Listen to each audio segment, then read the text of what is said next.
హెబ్రీయులకు రాసిన పత్రిక మొదటి అధ్యాయం. ఈ మొదటి అధ్యాయానికి మనం ఏమని పేరు పెట్టుకోవచ్చు అంటే హూ జీసస్ రియల్లీ ఈజ్ అని పెట్టుకోవచ్చు.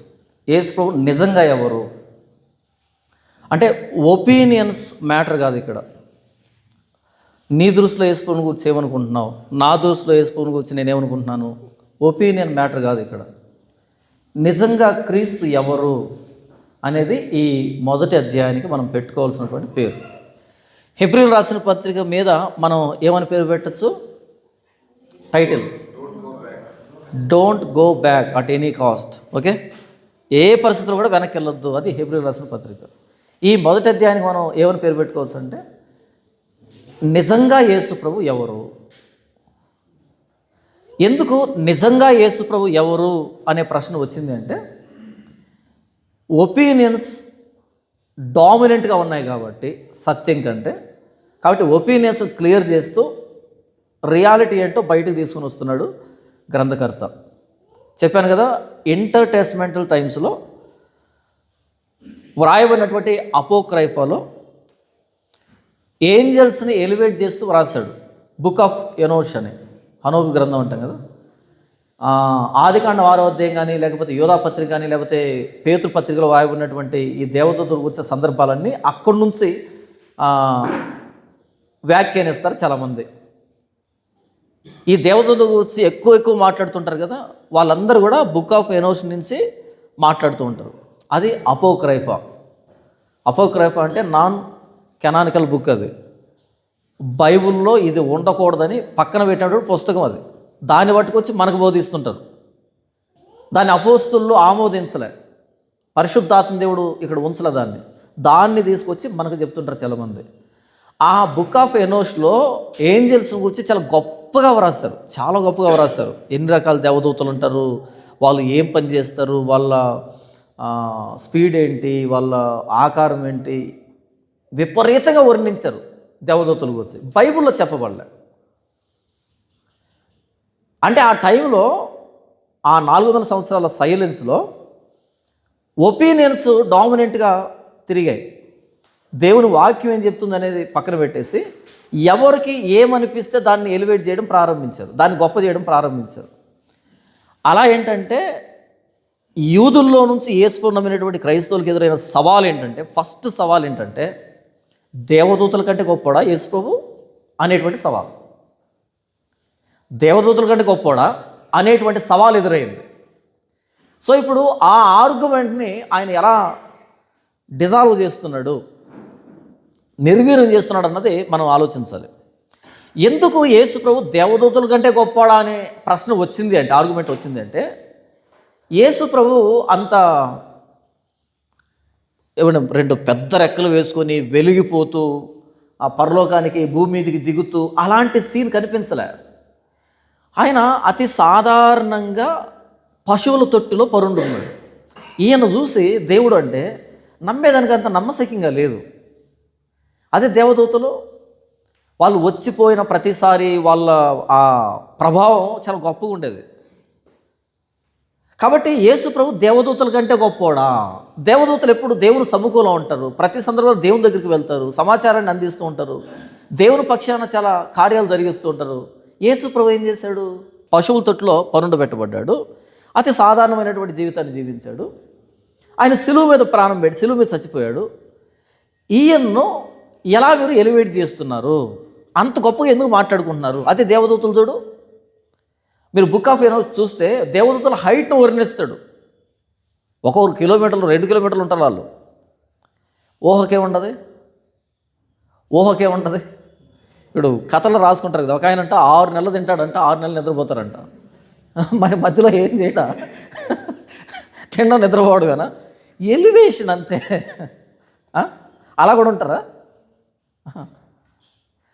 ఇమాజినేషన్కి ఏముండదు, ఏదైనా ఇమాజిన్ చేయొచ్చు, మనం ఏదైనా ఊహించవచ్చు. అలా దేవదూతలకి ఎక్కడ లేని మహిమను ఆపాదించి, గొప్పతనాన్ని ఆపాదించి, జస్ట్ దేవుడి కంటే ఒక్క స్టెప్ కింద ఉంటారు. కానీ యేసు ప్రభుకి అంత గొప్పతనం ఎక్కడుంది? సాధారణమైన లైఫ్ స్టైల్ ఉంది కదా. యేసు ప్రభు ఈ లోకానికి వచ్చినప్పుడు దేవదూతలు వచ్చినట్టు రాలే ఆయన. దేవదూతలు వచ్చిన ప్రతిసారి ఇప్పుడు మనం యెహెజ్కేలు గ్రంథం చూడండి, దేవదూత కనిపించగానే ఈయన మూర్చబోతాడు, కళ్ళు తిరిగి కింద పడిపోతాడు. ఈయన ప్రభావం పోయినట్టుంటుంది, తట్టుకోలేడు వాళ్ళనే.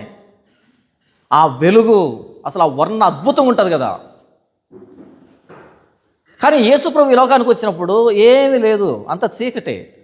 పశువుల తొట్టులో పరుండబెట్టబడ్డాడు. పశువుల తొట్టులో ఆ పశువుల పాకలో ఏం లైటింగ్ ఉండదు, ఏ లైటింగ్ లేదు. అన్ని ఈగలు, దోమలు, వాసన, అరుపులు, కీటకాలు. అవునా? ఎందుకు ఆయన తొట్టిలో పరుండబెట్టారు? కింద పెడితే ఏమైనా విషపురుగులు ఏమైనా దాడి చేస్తాయేమో అని. సరే మనమంటే కింద పడుకుందాం, ఆయన దాంట్లో పడుకోబెడదామని పడుకోబెట్టారు. ఈ పశువుల తొట్టులో ఉన్న ఈయన చూసి దేవదూతలు వర్ణించే విధానం చూసినప్పుడు అదేంటి వీళ్ళని వదిలిపెట్టి ఇక్కడికి వచ్చి ఈయన ఆరాధిస్తున్నాం అనేటువంటి ప్రశ్న సాధారణంగా వస్తుంది. ఇప్పుడంటే మనం ఏ పుస్తకాలు చదవలేదులే, కానీ ఆ 400 సంవత్సరాల్లో రాయబడిన పుస్తకాలు, ఆ సాహిత్యం అంతా వాళ్ళకి తెలుసు హెబ్రీయులకి. ఎందుకంటే వాళ్ళ కల్చర్ అదే. అవి తెలుసు కాబట్టి దాన్ని చూసిన వాళ్ళు, ఆ వర్ణన చూసిన వాళ్ళు యేసుప్రభుని యాక్సెప్ట్ చేసిన దానికి సిగ్గుపడే పరిస్థితికి వచ్చారు.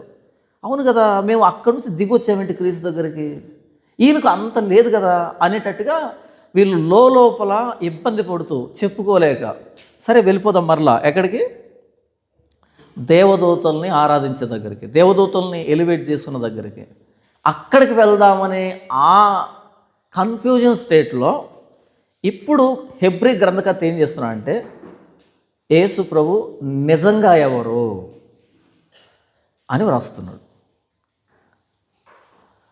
ఒపీనియన్ నుంచి రియాలిటీలోకి తీసుకుని వస్తున్నాడు. ఒరిజినల్గా యేసు ప్రభు ఎవరు, ఒపీనియన్ కాదు. ఈరోజు మనలో చాలామందికి ఒపీనియన్ డామినెంట్గా ఉంటుంది. నువ్వు ఎన్నైనా చెప్పు, నేను ఇది నమ్మాను అంతే అంటారా? మనం ఎన్నైనా చెప్పినా సరే చివరికి ఒక మాట అంటారు, ఓకే ఇది నా నమ్మకం. నీ నమ్మకం నా నమ్మకం వచ్చి వాక్యంతో యాంకర్ అవ్వాలి, వాక్యంతో లంగర్ వేయబడాలి. వాక్యంతో లింక్ లేకుండా విశ్వాసం వ్యర్థం. కాగా వినుట వలన విశ్వాసం, ఆ వినుట క్రీస్తును గూర్చిన మాట వల్ల. అందుకని ఏది చెప్తే దానికి విశ్వాసం రాకూడదు. ఇప్పుడు సాక్ష్యాలు చెప్పిస్తారు మనం చర్చిలో, నేను ఎన్నో హాస్పిటల్స్ తిరిగాను, నా పిల్లలు పుట్టలేదు, ఈ చర్చికి వచ్చిన తర్వాత పిల్లలు పుట్టారు అనగానే పిల్లలు లేని వాళ్ళందరికీ ఎక్కలేని విశ్వాసం వచ్చేస్తుంది. అది విశ్వాసం కాదు, భ్రష్టత్వం అంటారు దాన్ని. పిల్లలు పుట్టారంటే విశ్వాసం ఎలా వస్తుంది? దాని విశ్వాసం అనరు. క్రీస్తును గూర్చిన మాట వలన విశ్వాసం రావాలి. క్రీస్తును గూర్చిన మాటలో పెళ్ళిళ్ళు, ఉద్యోగాలు ఇవన్నీ లేవు. ఈరోజు ఎందుకు సాక్ష్యాలు చెప్పిస్తున్నారు అంటే విశ్వాసం వస్తుందండి, అలా రాకూడదండి, అలా వచ్చినా కూడా వృధా అండి. ఆ విశ్వాసం వ్యర్థం. ఒపీనియన్ కాదు, ఇక్కడ వాక్యం. వాక్యం చెప్పినప్పుడు రాని విశ్వాసం ఇంకేదైనా చెప్పినప్పుడు వస్తుందంటే అది భ్రష్టత్వం. వాక్యం ద్వారా విశ్వాసం రావాలి. విశ్వాసం రాకపోతే వద్దు. ఇక వేరే దాంతో విశ్వాసం రాకూడదు అంతే. అందుకే అపోస్తలుడైన పౌలు అంటాడు, నేను వాక్చాతుర్యం లేకుండా సిలువను గురించి ప్రకటించడానికి వచ్చాను అంటాడు. నేను సిలువను గురించి యాజ్ ఇట్ ఈజ్ చెప్పడానికి వచ్చాను తప్ప నా వాక్చాతుర్యాన్ని ఉపయోగించడానికి కాదు. అప్పట్లో ఒక ప్రోగ్రాం వచ్చేది ఏంటంటే వక్త అని. వక్త అంటే పబ్లిక్లో ఎలా ప్రకటించాలి, ఒక టాపిక్ని ఎలా సెలెక్ట్ చేసుకోవాలి, ఎలా స్టార్ట్ చేయాలి, ఎలా దాన్ని నడిపించాలి, ఎలా ఎండ్ చేయాలి, మధ్యలో ఎక్కడ జోక్ వేయాలి, ఎక్కడ ప్రజలతో ఇంటరాక్ట్ కావాలి, ఎక్కడ క్వశ్చన్ వేయాలి, ఇదంతా టెక్నిక్ నేర్పించాలన్నమాట. ఎందుకు? ఒక వక్తకి ఆడియన్స్ని ఎలా డీల్ చేయాలో తెలియాలి అనేటట్టుగా. వాక్చాతుర్యం. మీరు చూడండి, ఈ టెడ్ఎక్స్ టాక్స్ ఉంటాయి కదా, ఇలాంటి వాటిని మీరు చూస్తే వాళ్ళు ఎంత బ్యూటిఫుల్గా ప్రజెంట్ చేస్తారంటే దాన్ని ఎక్కడ జోక్ రావాలో కరెక్ట్గా సెట్ చేస్తారు. దాన్ని కొన్ని 100 సార్లు ప్రాక్టీస్ చేస్తారు వాళ్ళు. ఆ చిన్న మొక్కనే వాళ్ళు చేతులు తిప్పేది ప్రతిదీ కూడా క్యాల్కులేటెడే. క్రీస్తు దగ్గర ఇవేం అక్కర్లేదు. నేను ఇక్కడ వాక్చాతుర్యాన్ని ప్రదర్శించడానికి లేను, యాజ్ ఇట్ ఈజ్గా తీసుకొచ్చి మీకు చెప్పడానికి ఉన్నాను. ఆ సువార్తలో శక్తి ఉంది. అది మిమ్మల్ని ఎలా మారుస్తుందో మార్చదో మీకు దేవునికి సంబంధం, నాకేం లేదు. నేను జస్ట్ పోస్ట్ మ్యాన్ని. అక్కడి నుంచి ఉత్తరం తీసుకొచ్చి మీకు ఇచ్చి వెళ్తాను అంతే. ఆయన ఏదో రాశాడు, మీకు ఇష్టం ఉంటే చదువుకోండి, లేదా పక్కన పెట్టేసుకోండి, నాకెందుకు అదంతా. మీరు చదివారా చదవలేదా నాకొద్దు, నేనేమి మధ్యలో మార్చను. అయ్యో దీంట్లో చచ్చిపోయారని ఉంది, ఫీల్ అవుతారేమో, హర్ట్ అవుతారేమో అని నేను మార్చకూడదు. దాన్ని మార్చొచ్చా? నేను మధ్యలో పెన్ను పెట్టి గెలకొచ్చా దాన్ని? నా పని ఏంటంటే యాజ్ ఇట్ ఈస్గా దాన్ని తీసుకొచ్చి మీకు ఇవ్వడం మాత్రమే. కానీ ఈరోజు ఏం చేశారు, ఆ ఉత్తరాన్ని తెరిచి ఇలాగే ఇచ్చేస్తే వాళ్ళు ఫీల్ అవుతారు. కాబట్టి ఏం చేయాలి, 20 లక్షలు నష్టం అనే దగ్గర 20 లక్షలు లాభం అని రాస్తే వాళ్ళు హ్యాపీ ఫీల్ అవుతారు. షుగర్ కోటింగ్ వేశారు, గాస్పుల్కి షుగర్ కోటింగ్ వేశారు. ఎందుకని? ఇది భలే ఉంది జాన్పాల్ గారు, ఉన్నదన్నట్టు చెప్తే సిలువుని గురించి చెప్తే ఎవరు వస్తారండి చర్చికి? చర్చికి రావాలన్నది కాన్సెప్ట్ కాదు ఇక్కడ. యేసుప్రభుని అంగీకరించాలి అన్నది కాన్సెప్ట్ ఇక్కడ. యేసుప్రభు గురించి ఎగ్జాక్ట్గా ఏం తెలియాలన్నది కాన్సెప్ట్ ఇక్కడ. చర్చికి ఎవరు రమ్మన్నాడు? ఎవరు వస్తారండి చర్చికి? చర్చికి రావడం కాదు ఇక్కడ మనకు కావాల్సిందే. యేసుప్రభు గురించి నేను చెప్పమన్నది, ఆయన చెప్పమన్నది చెప్తున్నానా లేదా, అంతే, అయిపోయింది. నా జాబ్ అయిపోయింది. వస్తే ఏంటి, రాకపోతే ఏంటి, వింటే ఏంటి, వినకపోతే ఏంటి, నాకెందుకు అదంతా? ఇదేనా బిజినెస్సా, అంగడా? ఎంతమంది వస్తే అంత వ్యాపారం జరుగుతుంది? లేదు. ఆయన చెప్పమన్నాడు, నేను చెప్పాను. వింటారా, వినరా, వస్తారా, రారా, అది నా బిజినెస్ కాదు, అది నా పని కాదు. అది పోస్ట్ మ్యాన్కి ఉండేటువంటి లక్ష్యం ఏంటంటే తీసుకొచ్చి ఇచ్చిపోతాడు అంతే, ఇంకా ఆయనకు సంబంధం లేదు. నా పరిస్థితి కూడా అదే, ప్రతి ప్రవక్త పరిస్థితి అదే. వినుట వలన విశ్వాసం, వినుట క్రీస్తును గూర్చి, ఆయన మాటను గూర్చి కాకుండా ఇంకా వేరే విధానంలో విశ్వాసం వస్తే అది భ్రష్టత్వం. ఈరోజు భ్రష్టత్వం సంభవిస్తుంది. ఎందుకు ఇదంతా చెప్పానంటే, ఒపీనియన్లో నుంచి ఒరిజినల్గా క్రీస్తు ఎవరు అని చెప్తున్నాడు హెబ్రీ గ్రంథకర్త. ఒపీనియన్ ఏంటి ఇంతకీ? క్రీస్తు దేవదూతల కంటే తక్కువ. దేవదూతలు చాలా రేడియంట్గా ఉంటారు, వాళ్ళు మెరిసిపోతూ ఉంటారు, కానీ యేసు వాళ్ళ లేడే. ఇది నీ ఒపీనియన్, బట్ రియాలిటీ ఏంటి అని చెప్తున్నాడు ఆయన. యేసు ప్రభు ఫిలిప్పుదైన కైసరు ప్రాంతానికి తన శిష్యులను ఏకాంతంగా తీసుకుని వెళ్ళి, ఎందుకు ఏకాంతంగా అన్నాడు? ఈ క్రౌడ్లో వాళ్ళకి ఎక్కదు. క్రౌడ్లో ఆయన ఎవరో వాళ్ళకి తెలియదు, ఆ ఆర్భాటం అది తెలియదు. ఏకాంతంగా తీసుకుని వెళ్ళి ఒక ప్రశ్న అడిగాడు. ఆ ప్రశ్న ఏంటంటే, నన్ను గూర్చి జనులు ఏం మాట్లాడుకుంటున్నారు, నేను ఎవరని చెప్పుకుంటున్నారు? ఇదేం ప్రశ్న ఇది? ఆయనతోనే తిరుగుతున్నారు, ఆయనతోనే తింటున్నారు, ఆయన చుట్టూనే ఉన్నారు, ఆయనే పిలిచాడు వాళ్ళని, ఆయనే పేర్లు పెట్టాడు, ఆయనే అపోస్తులుగా పురమాయించాడు. ఇప్పుడేంటి ప్రశ్న? నన్ను గూర్చి జనాలు ఏమనుకుంటున్నారు, ఎందుకు? ఆయనకేంటంత ఇంట్రెస్ట్? ఆయనకి ఇంట్రెస్ట్ కాదు, వీళ్ళకి తెలియాలి ఈయనెవరో. వీళ్ళకి ఎందుకు తెలియాలి? ప్రజలకి ఒపీనియన్స్ ఉండొచ్చు, అపోస్తులకి క్లారిటీ ఉండాలి. ప్రజల ఒపీనియన్స్ బట్టి అపోస్తులు ప్రకటించకూడదు, అపోస్తుల ప్రకటన బట్టి ఒపీనియన్స్ మారిపోవాలి. ప్రజలు ఏమనుకుంటున్నారో దాన్ని సమర్థించడానికి కాదు మనం ఉన్నది ఇక్కడ. మనం చెప్పేదాన్ని బట్టి ప్రజలు ఒపీనియన్స్ మార్చుకోవాలి, చేంజ్ చేసుకోవాలి. జనులు కట్టిన మంటి గోడకి గచ్చుపోతు పోయడానికి లేము ఇక్కడ మనం. ప్రజలు ఏం కట్టుకుంటారంట? మట్టి గోడ.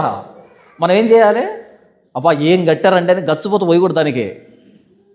ఇది మట్టి గోడ, వర్షం పడేదానికి మొత్తం కూలిపోతుంది అని చెప్పాలి. వాళ్ళు హర్ట్ అయినా చెప్పాలి, వాళ్ళు ఫీల్ అయినా చెప్పాలి, వాళ్ళు ఏం చేసినా చెప్పాలి. ఎందుకంటే వర్షం వస్తే నిలవబడదు, మట్టి గోడ మొత్తం కారిపోతుంది, కూలిపోతుంది, ఆ గోడే ప్రమాదం అవుతుంది. కానీ ఏం చేస్తున్నారంటే ప్రవక్తలు, జనులు కట్టిన మంటి గోడకి గచ్చుపోతు పూస్తున్నారు, నిలవబడదు. ఒపీనియన్ని మనం జస్టిఫై చేయడానికి, సమర్థించడానికి లేము ఇక్కడ. ఒపీనియన్స్ని వాక్యపు వెలుగులో పరిశీలించి ఏది నిజమో చెప్పడానికి ఉన్నాము. నా గురించి జనులు ఏమనుకుంటున్నారు? వాళ్ళు అన్నారు, కొందరు ఇర్మియా అనుకుంటున్నారు, కొందరు బాప్తిస్మిచ్చి యోహాను అనుకుంటున్నారు, కొందరు యెషయా అనుకుంటున్నాడు, కొందరు ఏలియా అనుకుంటున్నారు, కొందరు ప్రవక్తలు ఒకడు అనుకుంటున్నారు. ఇంతకు ఏ ఆప్షన్ కరెక్ట్ చెప్పండి? ఆయన ఇర్మియానా, యెషయానా, యోహానా? ఎవరు ఇంతకు? ఆయన బ్రతికున్నప్పుడు ఓటింగ్ ఇది ఉన్నాడు, ఇంకా బ్రతికే ఉన్నాడు ఆయన. అప్పుడు అనుకుంటున్నారు ఇది ఆయన ఇర్మియా అని, యెషయా అని. మరి ఆయన పోయి ఎంతకాలం అయింది? ఇంతకాలం. ఇప్పుడు ఓటింగ్ పెడితే ఏమనుకుంటాం మనం? ఇష్టం వచ్చిందని అనుకుంటాం. ఆవిడ యేసుప్రభు ఏమన్నాడు అంటే, సరే ఇంతకీ మీరేమనుకుంటున్నారు నాకు వచ్చి? వాళ్ళు వదిలిపెట్టే దూరంగా ఉన్నారు కదా, ఇంతకు మీరేమనుకుంటున్నారు? 11 మంది మాట్లాడలే, ఒక్కడు మాట్లాడాడు. ఎందుకంటే 11 మంది తెలియదు పాపం, అపోస్తులు తెలియదు, అది మాట్లాడుతున్నాం. 11 మంది సైలెంట్గా ఉన్నారు, ఒక్కడు మాట్లాడాడు. ఏమన్నాడు? నీవు సజీవుడవగు దేవుని కుమారుడైన క్రీస్తువే. యేసుప్రభు శభాష్ అన్నాడా? అన్నాడు. కాకపోతే తగిలించాడు. ఏం తగిలించాడు? సీమోను బర్యోనా నీవు ధన్యుడు. ఎందుకు ప్రభువా అంటే, పరలోకమందున నా తండ్రి నీకు దీన్ని బయలుపరిచాడు కానీ మనుషులు నీకు బయలుపరచలేదు. అంటే ఇది నీ ఆన్సర్ కాదు, ఆయన అందించిన ఆన్సర్. శభాష్ అన్నాడు. ఇది నీ ఆన్సర్ కాదు, ఆయన ఇచ్చిన ఆన్సర్. అంటే నేను ఎవరిని అన్నది నీకై నువ్వు గెస్ చేసి ఆలోచించి చెప్పిన ఆన్సర్ కాదు ఇది. నేను ఎవరిని అన్నది దేవుడు నీకు అందించిన ఆన్సర్. ఈ బండ మీద నా సంఘాన్ని కడతా. ఏ బండ మీద? నేను ఎవరిని అనే క్లారిటీ మీద సంఘాన్ని కడతాను. నేను ఎవరిని అనేటువంటి ఆ సత్యం మీద, ఆ నిజం మీద, ఆ బండ మీద సంఘం కట్టబడుతుంది. ఈరోజు ఏ బండ మీద కట్టబడింది? ఏమో, యేసుప్రభు ఎవరో తెలియదు, యేసుప్రభు ఎవరో తెలియదు. ఏంటో 4 గోడలు లేపుకుంటారు, పైన ఒక స్లాబ్ వేసుకుంటారు, పైన అది పెడితే సిలువు పెడితే చర్చే, సిలువు లేకపోతే బిల్డింగు, సిలువు ఉంటే చర్చ్. అంతేనా? అంతేనా? ఇంకేమైనా ఉండదు.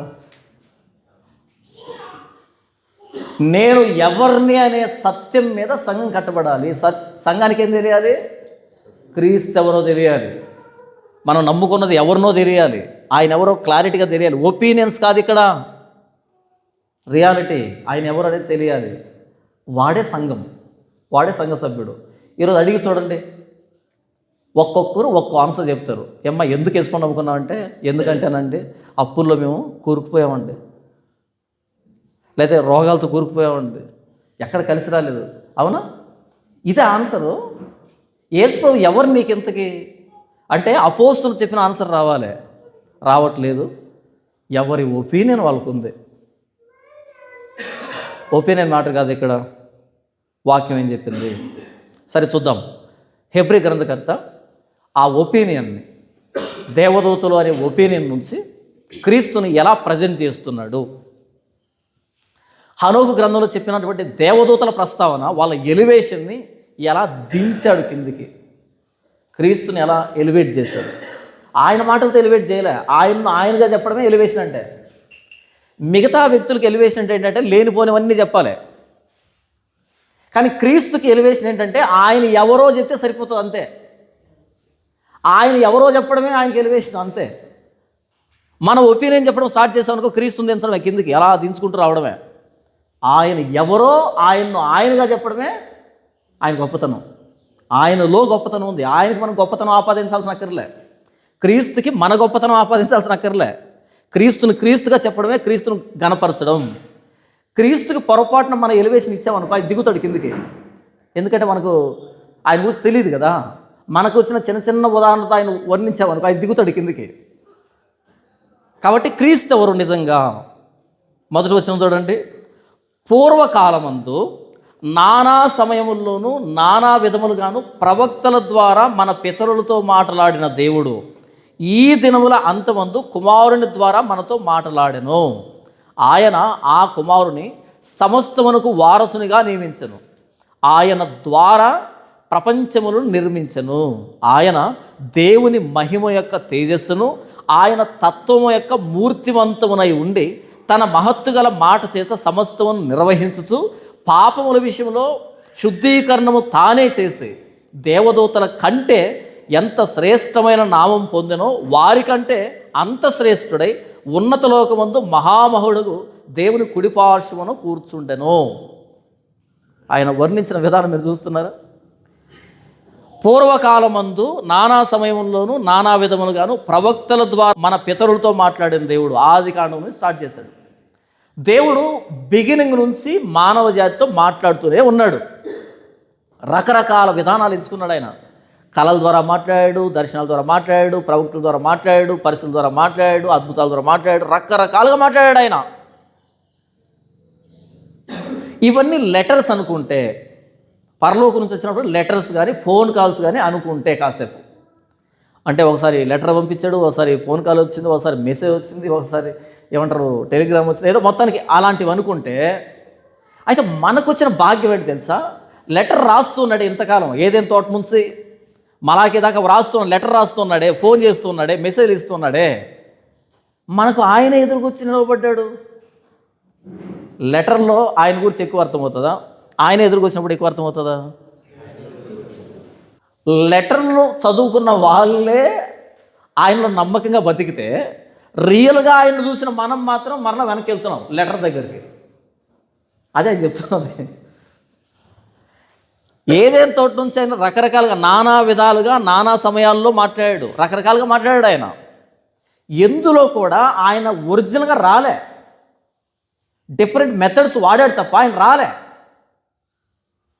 కానీ మనకు ఆయన ఎదురుగా వచ్చి నిలవబడ్డాడు, నేనే అని. మా పితరులు ఈ పర్వతం మీద ఆరాధించారు, మీరు యెరూషలేములో ఆరాధించాలని చెప్తారు. ఇంతకు ఎక్కడ ఆరాధించాలి? యేసు ప్రభువు అన్నాడు, ఒక కాలం వస్తుంది, ఆ కాలం ముందు పర్వతం మీద కానీ యెరూషలేములో కానీ మీరు దేవుడిని ఆరాధించరు. దేవుడు ఆత్మ కనుక ఆయన ఆరాధించేవారు ఆత్మతోనూ సత్యంతోనూ ఆరాధించాలి. అయ్యే భలే మాట్లాడుతున్నావే. అయితే మెస్సియా వచ్చినప్పుడు నీకంటే బాగా మాట్లాడతాడా? ఆ మెస్సియాను నేనే. ఆవిడకి ఏం చేయాలి అర్థం కాలే. ఆవిడ వచ్చింది నీళ్ళ కోసం వచ్చింది. ఆ మాట వినగానే ఒక్కసారి షాక్ అయింది. నేను విన్నది నిజమా? ఈయన మెస్సియానా? ఇశ్రాయేలు 12 గోత్రాలు దివారాత్రులు కనిపెడుతున్నటువంటి మెస్సియా ఎవరు కనిపించాడు? వచ్చి ఊరందరి చేత తిరస్కారం పొందుతున్నటువంటి ఆవిడకి కనిపించాడు, నేనే అన్నాడు. కొండదులు పెట్టి వెళ్ళి ప్రతి డోర్ తట్టింది, రండి చూపెడతా నేను చేసిన నాతో చెప్పినటువంటి వ్యక్తిని, రండి చూపెడతా. ఆ ఆనందంలో తాను ఊరి గడపలన్నీ దొక్కింది, అందరినీ పిలుచుకొని వచ్చింది యేసు ప్రభువు దగ్గరికి. ఆ ఎగ్జైట్మెంట్ ఎక్కడ మీకు అని అడుగుతున్నాడు హెబ్రీయులతో. సమరయ స్త్రీకి యేసు ప్రభు ప్రత్యక్షమైతే ఆ ఎగ్జైట్మెంట్లో ఇంత చేసింది కదా, ఊరందరిని పట్టుకొచ్చింది, అంత ఎగ్జైట్మెంట్ ఉంటుంది కదా. మీకు ధర్మశాస్త్రం అంతా తెలుసు, మీరు ఇశ్రాయేలీలు, సమరయులు కాదు, మరి ఆ ఎగ్జైట్మెంట్ ఎక్కడా అని అడుగుతున్నాడు. అందరిని పట్టుకొని వచ్చి ఆయనకు పరిచయం చేయాల్సింది పోగొట్టి మీరు వెళ్తారేంటి మరలా వెనక్కి? మళ్ళీ పర్వతాల మీద ఆరాధించడానికి లేకపోతే దేవాలయంలో ఆరాధించడానికి వెళ్తారేంటి? ఆరాధించాల్సింది ఈయన కదా. ఆర్గ్యుమెంట్ అర్థమవుతుందా? నానా సమయాల్లో నానా విధాలుగా మాట్లాడాడు.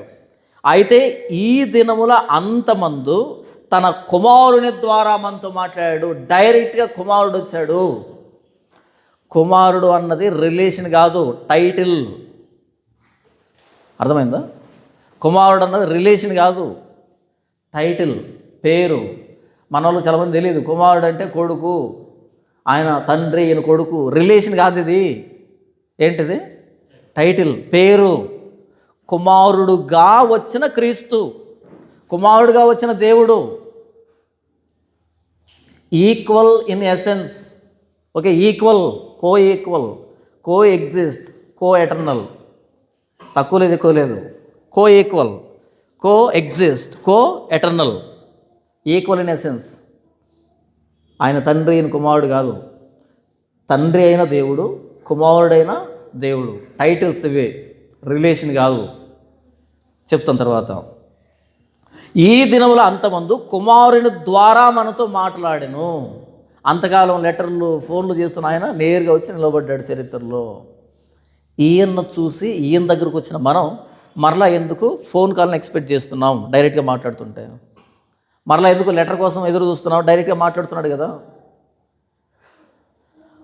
ఆయన ఆ కుమారుని సమస్తమునకు వారసునిగా నియమించెను. కుమారుడు అనగానే ఓహో ఆయన పెద్దోడు, ఈయన చిన్నోడు, ఈయన ఏదో చెప్తాడు ఆయన గురించి అని ఎక్స్పెక్ట్ చేయకండి. ఆయన ఆ కుమారుని సమస్తానికి వారసుడిగా నియమించాడు. అంటే మొత్తం ఈయన కంట్రోల్లో ఉంటుంది. ఎవరిని సేవించాలి ఇప్పుడు మనం? ఆయనకి కదా ఇవ్వబడింది. ఉదాహరణకి నేను కంపెనీ CEO అనుకోండి. నేను చెప్పాను, నేను ఒక నెలపాటు బయటకు వెళ్తున్నాను, ఇక మీదట ఈ వ్యక్తి మీ CEO అని చెప్పాను అనుకోండి. రేపటి నుంచి ఈ వ్యక్తి ఉంటాడు కదా, ఈ వ్యక్తి చెప్పినట్టు వింటారా లేకపోతే నా ఫోన్ చేస్తుంటారు మాటికి? నాకు ఇంక ఫోన్ చేయకూడదు, ఆయన ఏం చెప్తే చేయాలి. ఎందుకని?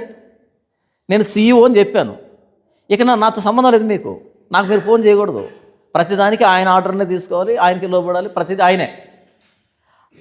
ఆయన ఆ కుమారుని సమస్తానికి వారసుగా నియమించాడు. అంటే ఈ మొత్తం ప్రజానీకం ఈ కుమారునికే సాగిలపడాలి, అది దాని అర్థం.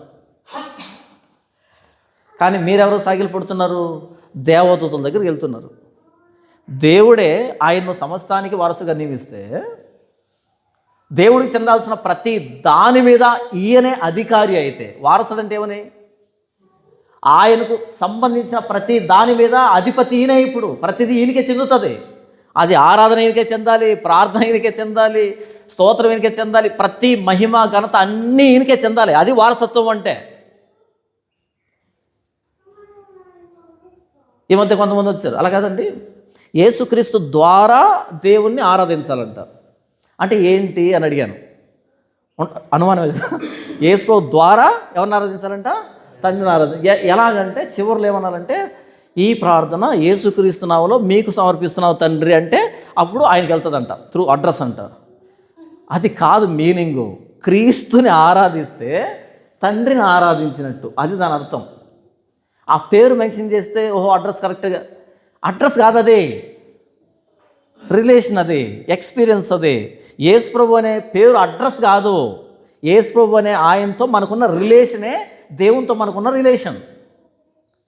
ఏదో ప్రార్థన చివరిలో యేసుక్రీస్తు నామములో అంటే ఇది దేవుని దగ్గరికి వెళ్తుంది, లేకపోతే రెవర్స్ వస్తుంది అని కాదు. క్రీస్తుతో మనకున్న రిలేషను దేవునితో మనకున్న రిలేషను. క్రీస్తును ప్రార్థించడం, దేవుని ప్రార్థించడం, క్రీస్తుని ఆరాధించడం, దేవుణ్ణి ఆరాధించడం, క్రీస్తుకి మొరపెట్టడం, దేవుడికి మొరపెట్టడం. దేవుడు ఎప్పుడు ఎవరికి కనిపించలేదు. ఏ కాలం ముందు ఏ సమయంలో కూడా దేవుడు మనిషికి కనిపించలేదు. మరి కనిపించింది ఎవరు? క్రీస్తు.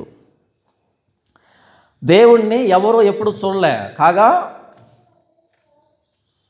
ఆయన రొమ్మున ఉన్న అద్వితీయ కుమారుడే ఆయనను బయలుపరిచెను. మొదట 18 యోహాను సువార్త. ఎవడైనను ఎప్పుడైనను దేవుణ్ణి చూడలేదు, తండ్రి రొమ్మున ఉన్న అద్వితీయ కుమారుడే ఆయనను బయలుపరిచెను. ఎలా బయలుపరిచాడు? ఆయనకై ఆయన తన వైపు చూపించుకోవడం ద్వారా, నేనే అని చెప్పడం ద్వారా. ఫిలిప్ అడిగాడు, ఏమని అడిగాడు? ప్రభువా మాకు తండ్రిని కనపరచు, మాకు అంతే చాలు. 14వ అధ్యాయము 8వ వచనం. అప్పుడు ఫిలిప్పు, ప్రభువా తండ్రిని మాకు కనపరచుము, మాకు అంతే చాలునని ఆయనతో చెప్పగా, తండ్రిని చూపించు, మాకు చాలు, ఇంకేం వద్దు. అప్పుడు యేసు ఏమన్నాడు?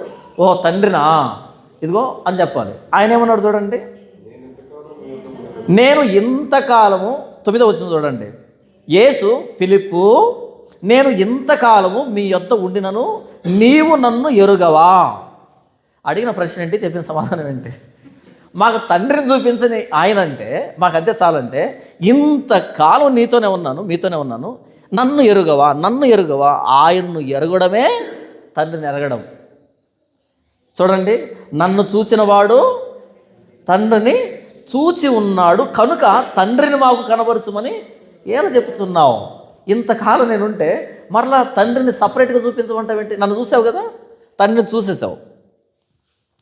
నన్ను చూస్తే తండ్రిని చూసేసావు, అయిపోయింది. అంటే ఈయనకు బయట లేడా తండ్రి? ఈయనకు బయట వేరే లేడా? నన్ను చూసావు, తండ్రిని చూసేసావు. నాకు ప్రార్థన చేసావు, తండ్రి ప్రార్థన చేయలేదంటాడా? నాకు ప్రార్థన చేసావు, తండ్రి ప్రార్థన చేసావు. నన్ను కనపరిచావు, తండ్రిని కనపరిచావు. అందరూ తండ్రిని కనపరచినట్లుగా కుమారుని కనపరచాలి. 5:23. అవునా? అమ్మతో ఆయన ఉండే జాకీర్ నాయక్ అని, పెద్ద గొంతేసుకొని అబద్ధాలు చెప్పేవాడు. గట్టి అబద్ధాలు చెప్పేదాంట్లో ఎక్స్పర్ట్ అయినా. తడుకోకుండా అబద్ధాలు చెప్తాడు, పటాపటా చెప్తాడు. ఏమనేవాడంటే, బైబిల్ ఎక్కడో చూపించండి, నేను దేవుణ్ణి, నన్ను ఆరాధించండి యేసు చెప్పాడా?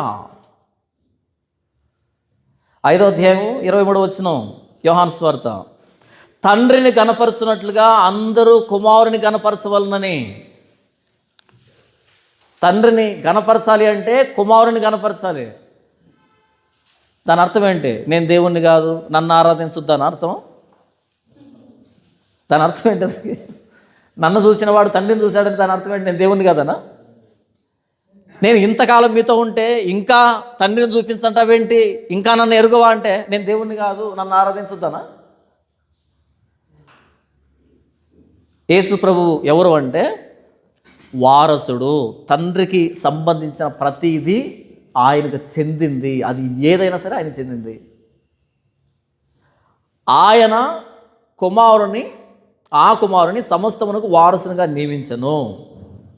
వారసుగా నియమించాను. కానీ ఇంకో ప్రశ్న వస్తుంది, ఓహో వారసుడిగా నియమించాడు కాబట్టి ఇదంతా అనే ప్రశ్న వస్తుంది, రాదా? ఓకే, అన్నీ క్రీస్తుకు సంబంధించినవే, కాకపోతే ఆయన కదా నియమించింది. ఇంకో ప్రశ్న వేలాడుతూనే ఉంది. ఆయన నియమించాడు కాబట్టి మనం ఆరాధిస్తున్నాం. నియమించినోడు పెద్ద, నియమించబడినోడు పెద్ద? ఈ అద్భుతమైన ప్రశ్న వస్తుందని నెక్స్ట్ ఏం చెప్తున్నాడు చూడండి. ఆయన ద్వారా ప్రపంచములను నిర్మించెను. ప్రపంచాలు ఎలా నిర్మించబడ్డాయంట? క్రీస్తు ద్వారా. ఆదికాండం 1వ అధ్యాయం 2వ అధ్యాయం ఉందే, అది చేసింది యేసు ప్రభువే అని చెప్తున్నాడు. ప్రపంచములను నిర్మించెను. దీనికి ఒక అద్భుతమైన పోలిక ఏంటంటే, మీరు సూపర్ మార్కెట్కి వెళ్ళండి, ఏదైనా ఒక వస్తువుని, బిగ్ బజార్కి వెళ్ళండి, ఒక వస్తువుని తెచ్చుకోండి. ఆ వస్తువు వెనకాల చిన్న అక్షరాలతో ఉంటుంది, ఎక్కడో made in India, made in Japan అని ఉంటుంది, అవునా? ఒక చిన్న ఆట బొమ్మ కొనుక్కున్నా సరే దాని మీద ఎవరు తయారు చేశారని ఉంటుంది. ఈ మొత్తం యూనివర్స్ మీద ఒక రాయాలనుకో, ఏదైనా ఒక టైటిల్ రాయాలనుకో, మేడ్ బై జీసస్. అది మ్యాటర్ అక్కడ. మీరు ఆట బొమ్మ కొనుక్కున్నప్పుడు ఎవరు తయారు చేశారు? మనం చిన్న బొమ్మ వేస్తాం, ఆర్ట్ వేస్తాం, కింద చివరిలో రాసుకుంటా ఉంటాం ఆర్ట్ బై ఒక చిన్న కుక్క బొమ్మ, కోతి బొమ్మ ఏదో ఒకటి వేస్తాం కదా, పెన్సిల్తో వేస్తాం. వేసి నేనే వేసాను చెప్పుకోవడానికి చివరిలో ఆర్ట్ బై అని రాసుకుంటామా? నిజంగా కుక్క ఉందే అది ఆర్ట్ బై కాదు, మ్యానుఫ్యాక్చర్డ్ బై. లేకపోతే ఈ గ్లోబ్ ఉందే, ఈ గ్లోబ్ మీద మేడ్ బై అంటే ఈయన పేరే ఉంటుంది. మొత్తం యూనివర్స్ మీద ఈయన పేరే ఉంటుంది. అది చెప్తున్నాడు. మరి ఎవరై ఉంటారు ఈయన? ఈ యూనివర్స్ని మొత్తం అంతా చేసి ఆ చివరిలో మేడ్ బై జీసస్ అంటే ఆయన ఎవరై ఉంటారు? దేవదూతల కంటే తక్కువ ఉంటాడా, ఎక్కువ ఉంటాడా? ఇప్పుడు దేవదూతల మీద కూడా రాయాలనుకో, దీస్ ఏంజల్స్ మేడ్ బై అని రాయాలనుకో, ఎవరి పేరు రాయాలి? మరి ఇప్పుడు దేవదూతలు చేసినోడి దగ్గరకు వచ్చి దేవదూతలు గొప్ప అంటావేంటి? అవి వెలుగుతున్నాయంటే ఆయన వెలిగించాడు. అవి సమాచారం తీసుకొస్తున్నాయంటే సమాచారం ఇచ్చింది ఈయనే.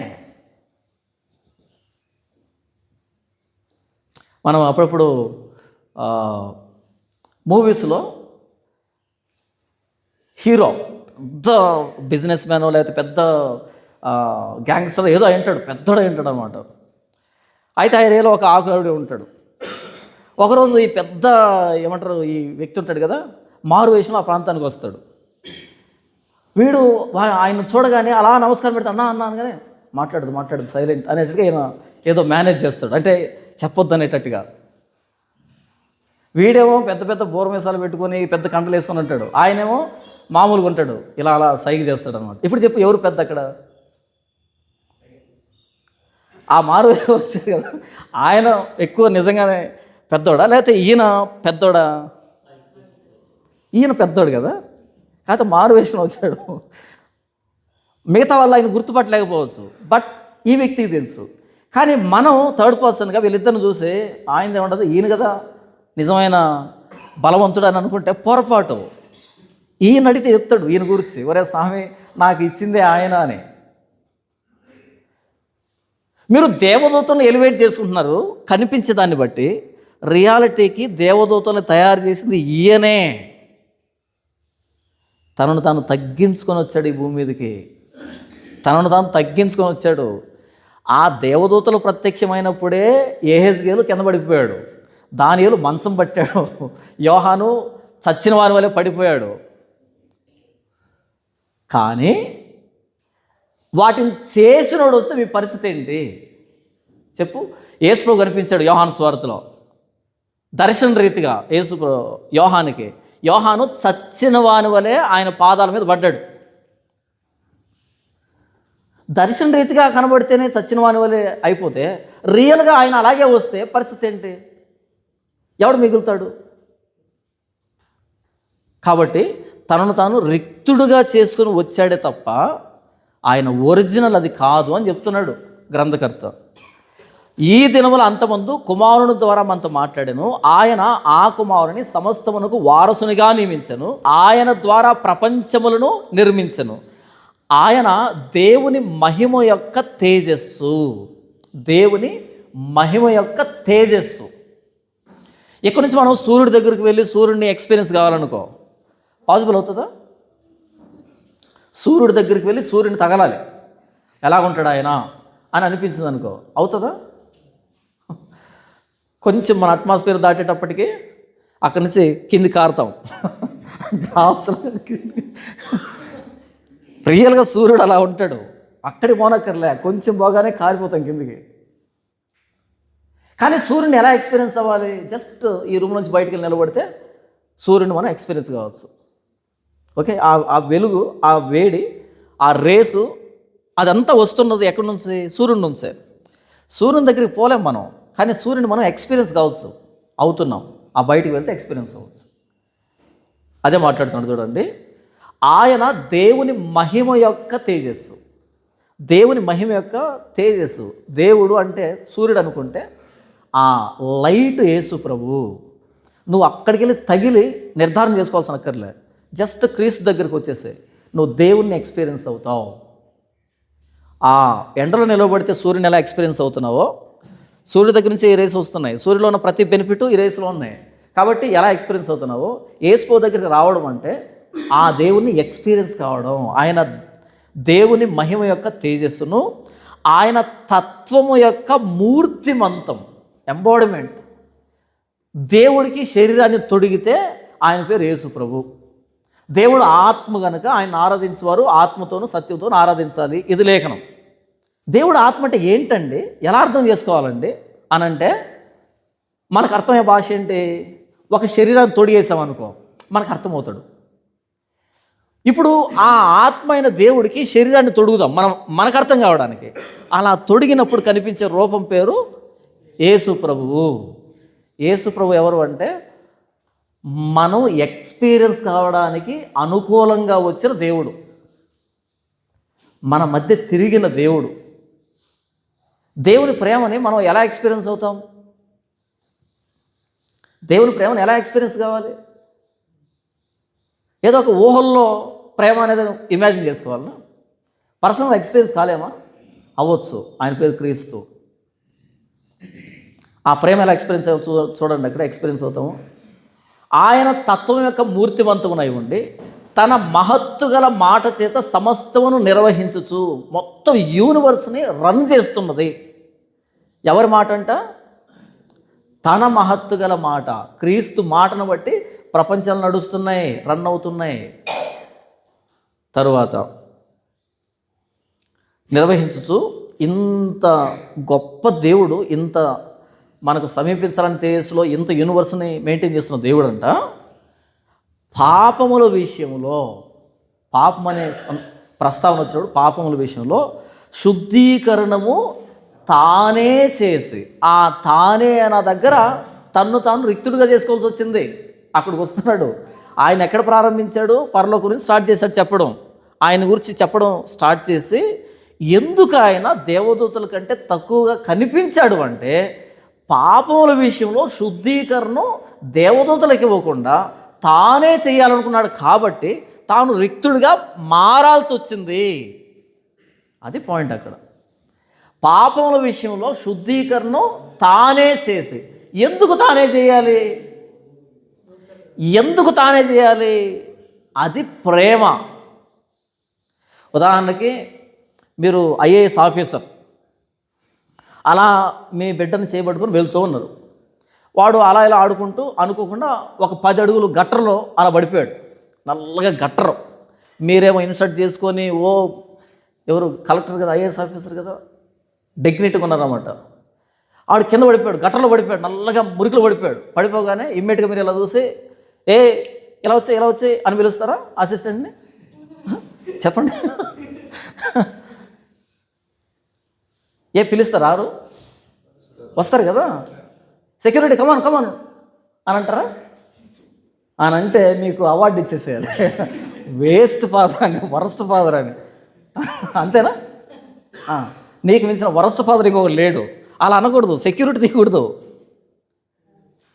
సరే దిగుదే కానీ ముందే చేద్దాం. వైట్ షర్ట్ తీసి పక్కన పెట్టి, నీట్గా వాచ్ తీసి పక్కన పెట్టి, మొబైల్ తీసి పక్కన పెట్టి ఇలా దిగుతావా? అలా కాదు, ఉన్న పలంగా అలాగే దూకాలే. అప్పుడు నువ్వు ఫాదర్వే, అనుమానం ఏముండదు, నువ్వు ఫాదర్వే. అలా కాకుండా వైట్ షర్ట్ పాడైపోతుంది, లేకపోతే మొబైల్ తడిచిపోతుంది అని ఆలోచిస్తున్నావు అనుకో, ఎక్కడో ప్రశ్న మిగిలిపోతుంది, ఏదో తేడా వస్తుంది. అవునంటే కాదంటావా? ఎందుకంటే పడింది బిడ్డ కాబట్టి ఇక ఏం రాదు, సెకండ్ థాట్ లేదు, అసలు క్షణం ఆలోచించేది లేదు. పడగానే ఇమ్మీడియట్గా దిగడం. ఆ గట్టర్లో మనం కూడా దిగాలి, వాడిని తీసుకోవాలి, బయటకు తెచ్చుకోవాలి, కడుక్కోవాలి. ఫస్ట్ వాడిని కడగాలి, తర్వాత మనల్ని కడుక్కోవాలి. దీన్ని ప్రేమ అంటారు. అలా కాకుండా సెక్యూరిటీకి ఫోన్ చేసి నువ్వు నానా ఏమంటారు జాగ్రత్తలు తీసుకుంటున్నావు అంటే you are not a father, మంచి తండ్రి కాదు. పాపముల విషయంలో తానే ఎందుకు అంటే ప్రేమ. దేవుడు మనల్ని ప్రేమిస్తున్నాడు అనేది ఎలా మనం ఎక్స్పీరియన్స్ కావాలి? ఆయన కూడా గట్టర్లోకి దిగాలి, అప్పుడు ప్రేమను ఎక్స్పీరియన్స్ అవుతాం. ఏంటి నా లెవెల్కి వచ్చాడా నన్ను ఎత్తడానికి? అది ప్రేమ. దేవుడు లోకమును ఎంతో ప్రేమించను. ఇది ఐడియా, ఇది అబ్స్ట్రాక్ట్ ఐడియా ఇక్కడ ఉంది. ఎలా ప్రేమ అంటే ఏంటి? ప్రేమ అంటే తెలీదు. ప్రేమ అనేది ఎక్స్ప్రెస్ చేస్తే కానీ అది అర్థం కాదు. నేను నిన్ను ప్రేమిస్తానన్నా అనుకో, ఏంటది ఇంతకీ అంటే ఏంటి ఇంతకు ప్రేమ అంటే? ఒకడు ఒక అమ్మాయిని ప్రేమించాడు ఫారిన్లో. ప్రేమించి ఏం చేశాడు అంటే, నాకు తెలిసి అది ఒక 1000 ఎకరాలు ఫారెస్ట్ అనుకుంటారు, బహుశా 1000 ఎకరాలు ఫారెస్ట్ కొన్నాడు. 1000 ఎకరాలు ఫారెస్ట్ కొని మొత్తం అంటే ప్రాజెక్ట్ వేరే వాళ్ళకి అప్పగించాడు. కొన్ని సంవత్సరాల పాటు వర్క్ జరిగింది ఆ ఫారెస్ట్లో. అయిపోయిన తర్వాత ఆ అమ్మాయిని తీసుకొని అలా ఫ్లైట్లో పైకి తీసుకుని వెళ్ళాడు. పైకి వెళ్ళిన తర్వాత ఇలా కింద చూపెడితే ఆవిడ పేరు ఐ లవ్ యూ అని ఆ పేరు రాశాడు కింద, ఆ చెట్లతోటి 1000 ఎకరాల్లో. ఇంప్రెస్ అయి ఉంటుందా?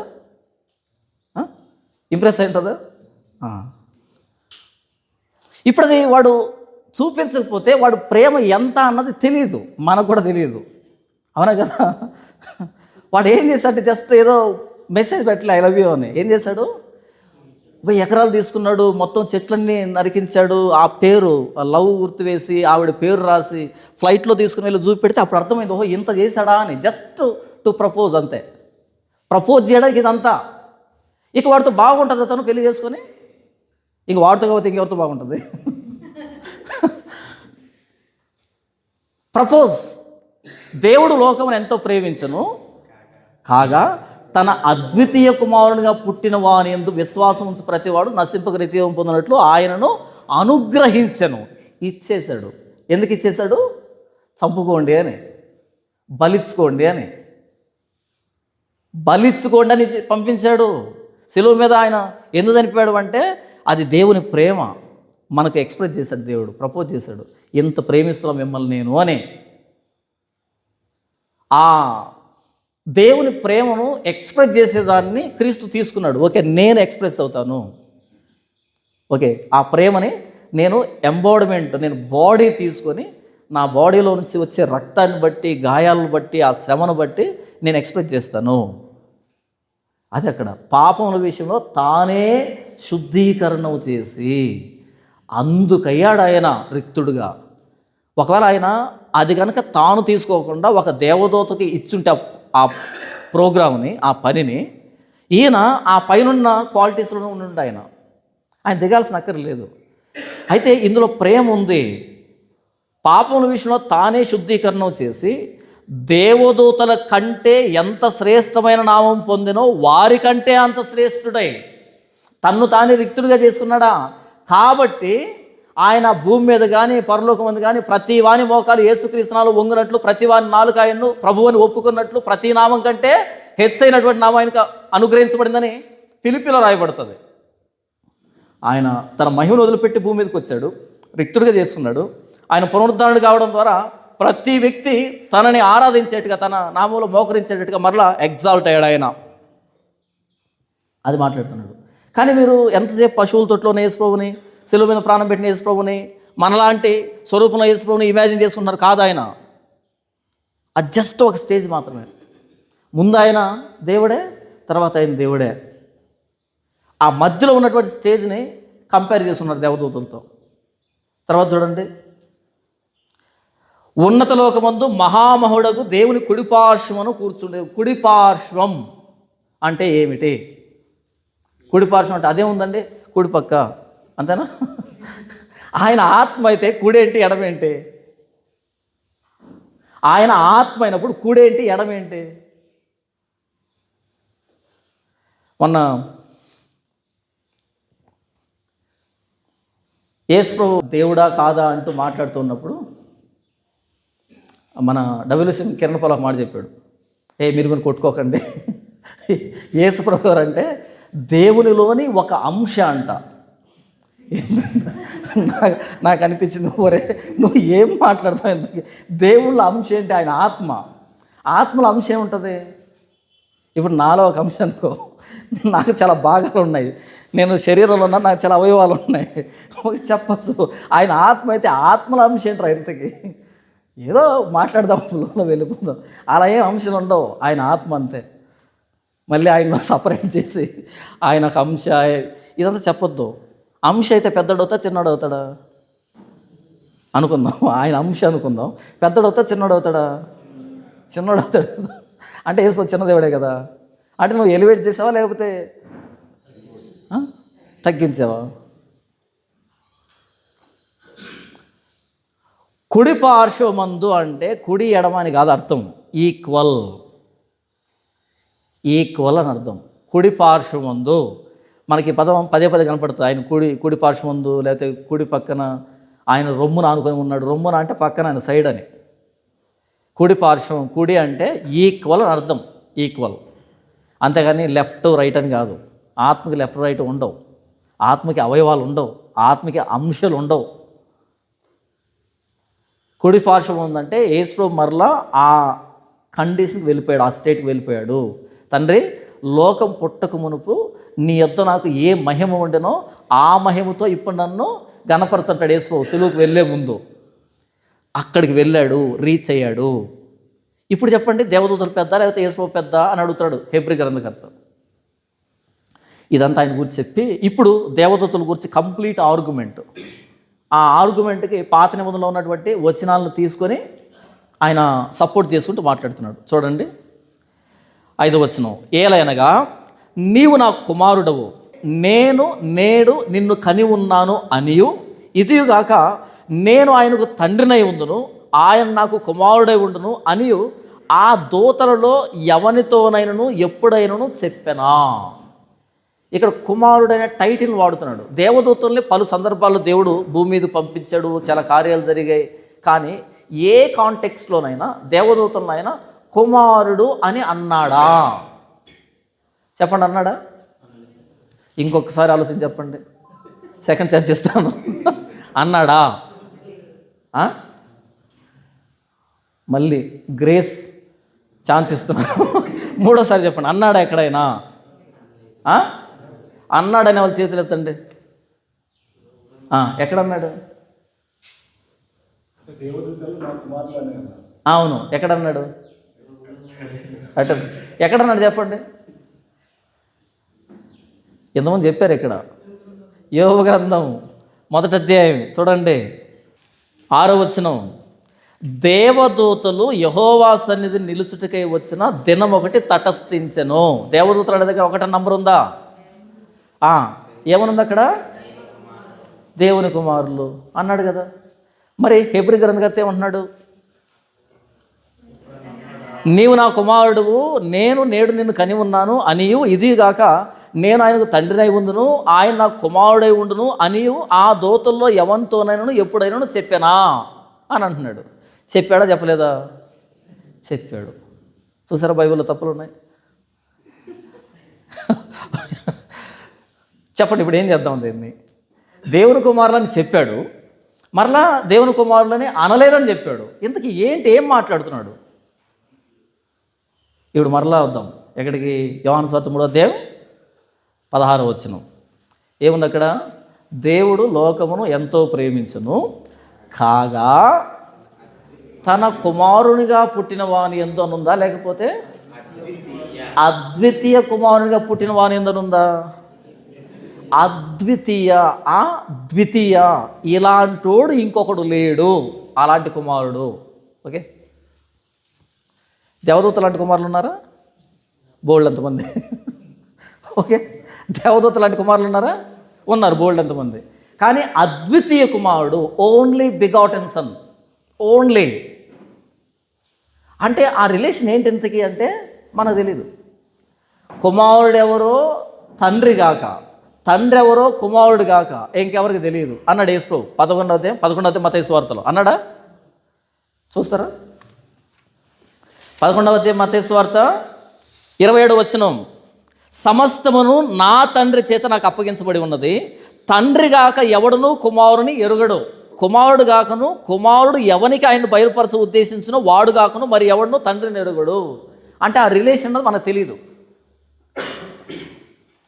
తండ్రి ఎవరు తెలుసు కుమారుడికి, కుమారుడు ఎవరు తెలుసు తండ్రికే. కుమారుడు ఎవరికైతే బయలుపరచాలనుకుంటారో వాళ్ళకి తండ్రి తెలుస్తాడేమో, కానీ కుమారుడు లేకుండా తండ్రి తెలియడు. కానీ ఈరోజు మతాలు పుట్టుకొచ్చేసాయి. యేసు ప్రభు ప్రవక్త అండి, మేము నమ్మం ఆయన్ని, మేము దేవుణ్ణి ఆరాధిస్తాం. అలా లేదు, రూట్ అలా లేదు. యేసు ప్రభు చెప్తేనే దేవుడు అర్థమవుతాడు. యేసు ప్రభు చెప్పకుండా మేము ఊహిస్తామంటే కుదరదు. ఈయన ఎవరు అంటే అద్వితీయ కుమారుడు, ఓన్లీ బిగాటెన్ సన్. యోహాను సువార్త 1:18 ఎవడును ఎప్పుడైనాను దేవుణ్ణి చూడలేదు. ఎవరు చూస్తారంట? తండ్రి రొమ్మున ఉన్న అద్వితీయ కుమారుడే, అద్వితీయ కుమారుడే ఆయన బయలుపరిచాడు. కింద ఏముంది అక్కడ? జనితైక కుమారుడు. ఇలాంటి లేడు. ఇంకా ఈ పదప్రయోగం దేవదూతలకు లేదు. ఈ సృష్టిలో ఉన్న ప్రతిదీ దేవునికి పిల్లలే, ఎందుకంటే ఆయన సృష్టించాడు అన్నింటినీ. మనల్ని కానీ దేవదూతలు కానీ దేవుడే సృష్టించాడు. అలాంటప్పుడు ఆయన తండ్రి అవుతాడు, మనం పిల్లలు అవుతాం. ఇందులో పెద్ద ఆలోచించేది ఏముండదు, పెద్దగా ఆలోచించేది కాదు కదా. ఆయన సృష్టించినప్పుడు ప్రతిదీ ఆయనకు సంబంధించిన ఆయన పిల్లలమే అవుతాం. కానీ ఏ కుమారుడు అని మాట్లాడుతున్నాడు? అద్వితీయ కుమారుడు. అద్వితీయ కుమారుడు అంటే ఏంటన్నా ఇంతకీ అని అంటే మళ్ళీ పైకి వెళ్ళాలి. అక్కడ ఏమని? ఆ కుమారుడిని సమస్తమునకు వారసుడిగా నియమించాడు. అంటే ఆ అద్వితీయ కుమారుడికి వారసత్వం ఉంటుందంట. తర్వాత ఆయన ద్వారా ప్రపంచాన్ని నిర్మించాడంట. తర్వాత ఆయన దేవుని మహిమ యొక్క తేజస్సు అంట. ఆయన తత్వం యొక్క మూర్తిమంతం అంట. తర్వాత ఆయన మహత్తుగల మాట చేసి సమస్తాన్ని నిర్వహిస్తున్నాడంట. ఆయన పాపం విషయంలో శుద్ధీకరణ కోసం ఈ భూమి మీదకి వచ్చాడంట. ఈ లక్షణాలు కలిగిన కుమారుడు లేడు. ఈ లక్షణాలతో ఎవరిని కుమారుడని పిలవలేదు. అక్షరాలతో మనకి ఏం ఆడుకోవట్లే, అక్షరాలు వెనకున్నటువంటి వర్ణన. ఈ పైన ఇంత చెప్పిన తర్వాత అన్నాడు కుమారుడు అనలేదు అని. కాబట్టి ఇది దాటుకొని వచ్చి కుమారుడు అనుకోవాలి మనం. ఈ లక్షణాలు కలిగిన కుమారుడు అనుకోవాలి. నేరుగా అన్నాడు అనుకో, అప్పుడు మన కాంట్రడిక్షన్ వస్తుంది. అలా కాకుండా ఈ పైన చెప్పి ఇక్కడ చెప్పాడు కాబట్టి ఈ లక్షణాలు కలిగిన కుమారుడని ఎవరిని అనలేదు ఆయన. దేవదూతను ఎప్పుడు అనలే, అనడు. ఆ లక్షణాలు లేవు వాళ్ళకి. క్లియరా? తర్వాత ఇప్పుడు చెప్పండి, ఇప్పుడు దేవదూతలు పెద్ద లేకపోతే యేసు ప్రభు పెద్ద? ఆర్గ్యుమెంట్ ఇది. తర్వాత 6వ వచనం, మరియు ఆయన భూలోకమునకు ఆది సంభూతుని మరలా రప్పించినప్పుడు. భూలోకమునకు ఆది సంభూతుడు. మళ్ళీ ప్రశ్న, ఆది సంభూతుడు అంటే మొదట పుట్టినోడు అండి అంటారా? అంటారు, తెలివి ఎక్కువ మనకి. ఆది సంభూతుడు అంటే మొదట పుట్టినోడని కాదు, సృష్టికి ముందు నుంచే ఉన్నవాడు అని. సృష్టికి ముందు పుట్టినోడు కాదు, సృష్టికి ముందు ఉన్నవాడు. బిఫోర్ అబ్రహాం ఐ వాజ్ కాదు, ఐ యామ్. అర్థమవుతుందా? బిఫోర్ అబ్రహాం ఐ వాజ్ కాదు, ఆయనకు ఈజులు వాజులు వర్తించవు. ఓకే, నిన్న నేడు రేపు ఏకరీతిగా ఉన్నప్పుడు యామే పెడతాం అక్కడ. ఇదే హెబ్రీ పత్రికలో ఉంటుంది 13వ అధ్యాయంలో. యేసుక్రీస్తు నిన్న రేపు ఎల్లుండి మొన్నడు అంతా కూడా ఆయన ఒకే రీతిగా ఉంటాడు. మార్పు చెందుతూ ఉంటే మనకి ఇవి కూడా మారుతాయి. ఈరోజు ఈజ్ ఉంటుంది, రేపు ఏమంటారు నిన్న వాజ్ ఉంటుంది, రేపు విల్లు ఉంటుంది. ఇవి ఉండవు ఆయనకి, అంత ఈజే లేదా yam. Okay, before Abraham I am. Abraham కంటే ముందు పుట్టినోడిని కాదు, అబ్రహాం కంటే ముందు ఉన్నవాడను. నేను ఎప్పటి నుంచో ఉన్నాను, తర్వాతే మీరు వచ్చారు. తర్వాత మీరు వచ్చినప్పుడు నాది ఫస్ట్ ప్లేస్ అవుతుంది, మీ సెకండ్ ప్లేస్ అవుతుంది. నాది ఫస్ట్ ప్లేస్ సెకండ్ ప్లేస్ అని మీరేదో నాకంటే కొంచెం చిన్నవాళ్ళని కాదు, నేను చేసిన వాళ్ళు. అంతేనా? రన్నింగ్ రేస్ జరుగుతుంది అనుకో, ఉదాహరణకి మారథాన్ రన్నింగ్ రేస్ జరుగుతుంది. ఒకడు ఆ ముందున్నోడి కంటే 10 కిలోమీటర్లు వెనకాల ఉన్నాడు. ఆ వ్యక్తి ఫస్ట్ లైన్ దొక్కాడు, ఫస్ట్ ప్రైజ్ వస్తుంది. ఓకే, ఈ వ్యక్తి ఎప్పుడు వచ్చాడు? 10 కిలోమీటర్ల తర్వాత ఉన్నాడు, ఒక 4 గంటలకు నిదానంగా వచ్చాడు. సెకండ్ ప్రైజ్ ఎవరికి వస్తుంది? వీడికే వస్తుంది. సెకండ్ ప్రైజ్ గోస్ట్ అని ఏమంటే అనౌన్స్ చేశారనుకో, అంటే జస్ట్ పోటాపోటీకి వచ్చాడని అర్థం కాదు. ఇక ఎన్ని కిలోమీటర్లు వెనక్కి వచ్చినా సెకండే, వేరే ఆప్షన్ లేదు అక్కడ. ఉంటుందా? అదేదో ఉంది కదా, కొడుకు ఇంటికి వచ్చినా ఈరోజు రన్నింగ్ రేస్లో సెకండ్ వచ్చానన్నా అంట. అవునా, శభాష్, నా కొడుకు అనిపించుకున్నారా, చెప్పు ఎంతమంది పాల్గొన్నారంటే 2 అన్నాడంట.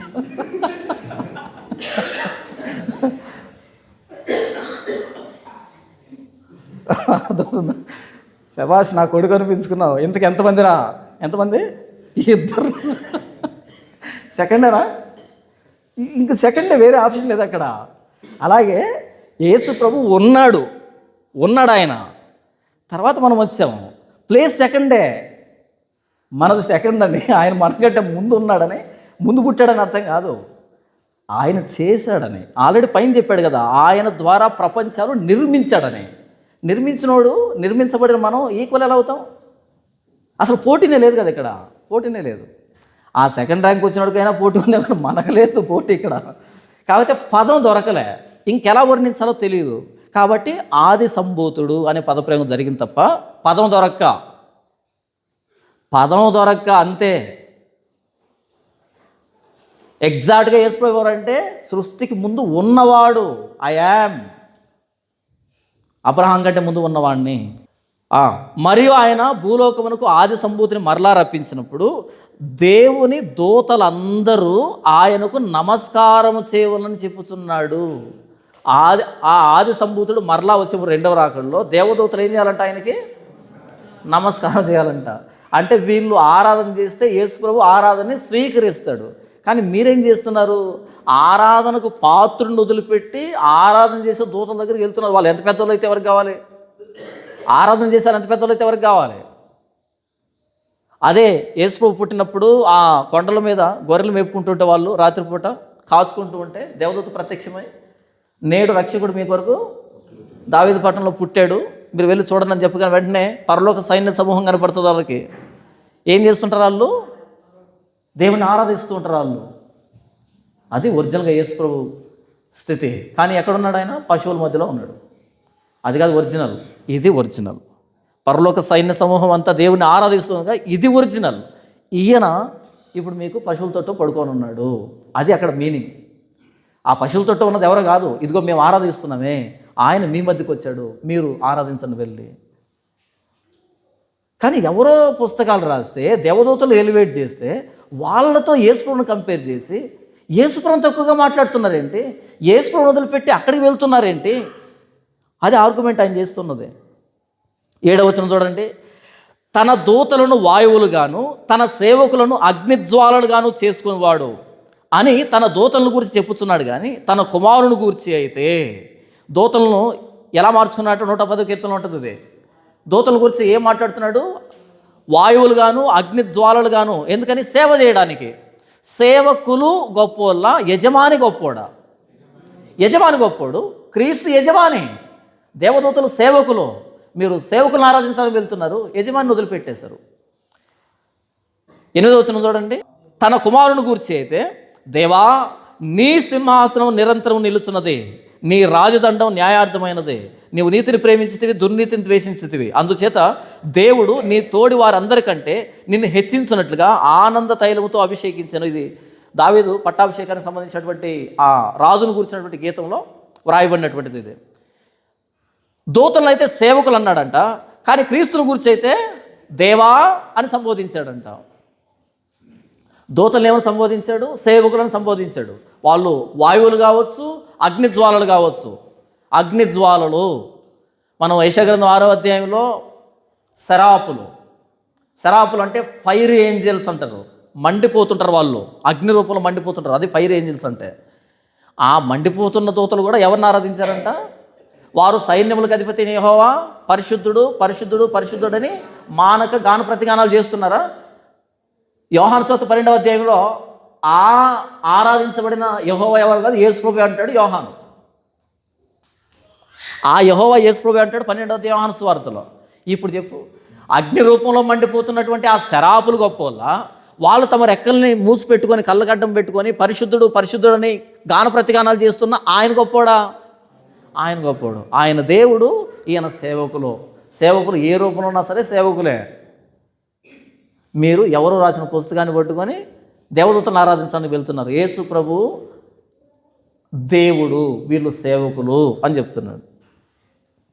10వ వచనం, మరియు అంటే వచనాలన్నీ చెప్తున్నాడు. మరియు ప్రభువా నీవు ఆది యందు భూమికి పునాది వేసేతివి, ఆకాశములు కూడా నీ చేతి పనులే, అవి నశించును కానీ నీవు నిలిచి ఉందువు, అవన్నీ వస్త్రం వలె పాతగిలును, ఉత్తరీయం వలె వాటిని మడిచివేతు, అవి వస్త్రం వలె మార్చబడును, కానీ నీవు ఏకరీతిగానే ఉన్నావు, నీ సంవత్సరములు తరగవు అని చెప్పుచున్నాడు.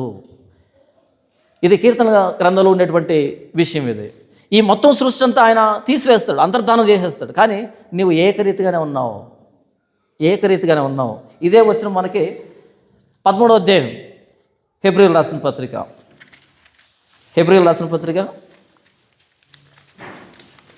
13వ అధ్యాయము 8వ వచనం చూడండి. యేసు క్రీస్తు నిన్న నేడు ఒక్కటే రీతిగా ఉన్నాడు, అవును యుగయుగములకును ఒక్కటే రీతిగా ఉండును. ఈ వచనం అదేం చెప్తున్నాడు? కీర్తనలో రాసింది క్రీస్తుని గూర్చే. ఆయన ఏకరీతిగా ఉన్నాడు, ఆయన మారడు, ఆయన ఎందుకు వదిలిపెడుతున్నారు అంటున్నాడు. అయితే నేను నీ శత్రువులను నీ పాదములకు పాదపీఠముగా చేయ వరకు నా కుడి పార్శ్వను కూర్చుంటము అని దూతల్లో ఎవరి గూర్చేయనను ఎప్పుడైనాను చెప్పానా? దేవునితో ఈక్వల్గా ఉండేటువంటి స్టేటస్ ఏ దేవదూతకైనా ఉందా? లేదు. వీరందరూ ఎవరందరూ? దేవదూతలు. వీరందరూ రక్షణయను స్వాస్థ్యం పొందబో వారికి పరిచారము చేయుటకై పంపబడిన సేవకులైన ఆత్మలు కారా? ఏ దేవదూతలు మనం తీసుకున్నా వీళ్ళంతా రక్షణ అనే స్వాస్థ్యాన్ని పొందబోతున్న వారికి పరిచారం చేయడానికి పంపబడ్డారే తప్ప వీళ్ళు రక్షణ కర్తలు కారు. ఇక్కడ ఏమన్నాడు? ఎవరైతే రక్షణ పొందుతున్నారో, అది ఆదికాండం నుంచి మొత్తం యుగాంతం వరకు రక్షణ ఎవరైతే పొందాలనుకుంటున్నారో వాళ్లకు పరిచారం చేయడానికి దేవుని చేత పంపబడిన సేవకులైన ఆత్మలు.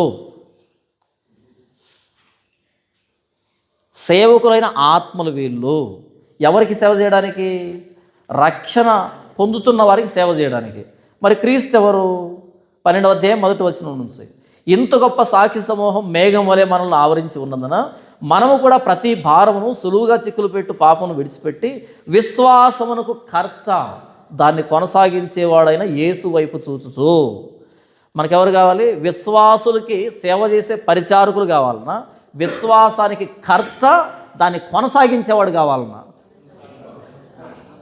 కానీ హెబ్రీలు విశ్వాసానికి కర్తను వదిలిపెట్టి విశ్వాసులకి పరిచారం చేయడానికి పంపబడిన దేవదూతల సేవకుల్ని ఆరాధించడానికి వెళ్తున్నారు. యేసు ప్రభు ఎవరు అని చెప్తున్నాడు హెబ్రీ గ్రంథకర్త. విశ్వాసానికి కర్త, దేవదూతలకి అధిపతి యజమాని, ఈ సృష్టికి కర్త, సృష్టిని కొనసాగిస్తుంది ఆయనే, నడిపిస్తుంది ఆయనే.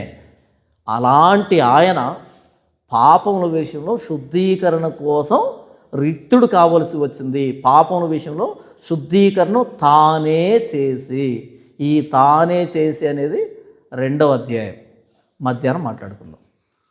ఓకే, ఇంతవరకు ఏంటంటే పరలోక విషయంలో ప్రభువు ఎవరు, ఒరిజినల్గా ఆయన ఎవరు, రియాలిటీగా ఆయన ఎవరు అనేది చూసేంతవరకు. 2వ అధ్యాయం ఏంటంటే ఆ శుద్ధీకరణ చేయడానికి ఆయన ఎంతగా దిగాడు, ఎంతగా మన స్థాయికి వచ్చాడు, ఎలా చేశాడు శుద్ధీకరణ అనేది ఆ మొక్కను ఎలాబొరేట్ చేయడమే 2వ అధ్యాయం. ఓకే, దేవుడి వాక్యాన్ని దీవించును గాక.